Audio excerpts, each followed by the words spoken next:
Hello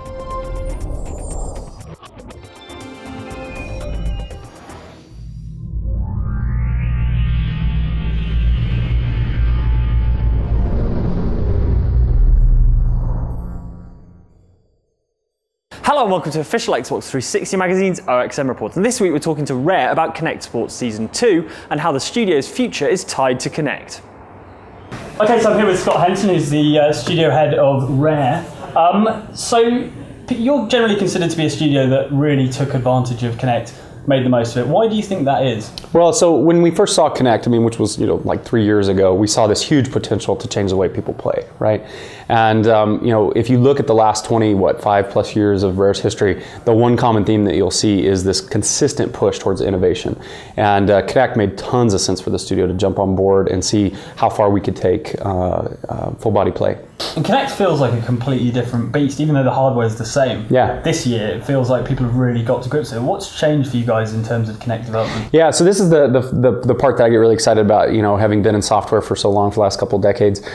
This is why I talk about Kinect 2.0, because through the power of software and through services as well, we can continue to push the boundaries for what's possible. So you learn more about, okay, how far could we push this? Could we actually, last year we were throwing javelins as an example. This year we're throwing darts. Very different, right? Much more subtle movement with darts than it is with javelins. A year ago we weren't sure in software, okay, could we actually pull that off? What was the thinking behind the sports you chose for the first Kinect sports and the sports you've chosen for the second one?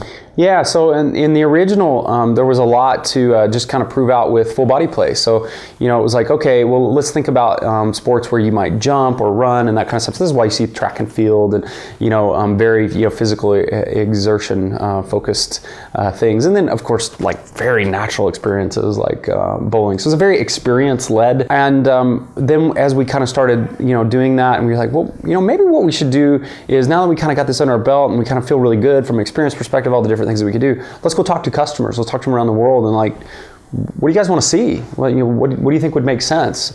And this is where, and I kind of laugh. It's like, some people ask me, well, how did you come to darts, right? Like, how would you have come to that sport? Well, we went and talked to customers. You said, what do you want? And you talk to people in the UK, you talk to people in Germany, you talk to people in the Netherlands, you talk to people around the world. And they're like, well, yeah, I think a really fun thing would be darts. And that ultimately was from talking to people around the world is what led us to, season 2. That's fascinating that you guys, take a cue directly from the customers. What about something like golf, where I think previously Kinect has struggled with seeing people side on? Yeah. What did you have to do to remedy that? Well, there's a lot of things that we did in the title to innovate in general. So yeah, when you stand sideways, if you were to look at me, you wouldn't be able to see my back arm, right? Well, if you're swinging and you have a technology that's trying to see your arms, well, that makes it a little bit of a challenge, right?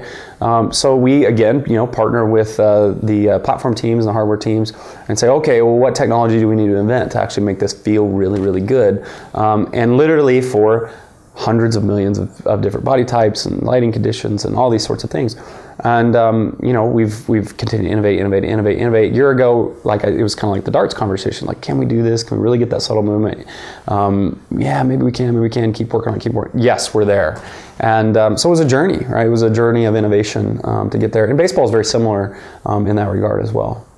So Kinect seems to be your main focus at the moment. Do you think that's the future of this studio? Is that where it's going sort of into the future? Yeah, well, the future, there's like this infinite future, right? And the thing I'll tell you from having worked on Xbox and Xbox Live and so many parts of what we've done over the last 10 years is we have this big, huge canvas with Kinect. It's barely tapped, right? I mean, you can see kind of where we were a year ago when we set the bar. You can see what we're doing this year when we're raising the bar with voice recognition and new ways to do gestures and new ways to play like challenge play. Yeah, I think we're going to continue to innovate and push the limits because I think there's a lot left to do. What's Rare's relationship with its back catalogue? Because there are obviously a lot of fans of your kind of old franchises, things like Killer Instinct, etc. And I mean, do you hear those calls for sort of remakes and things like that? What's your response to that? Well, in general, first of all, it's great. We love the fans of the history and legacy of Rare. It's a huge honor to have that as a part of the studio.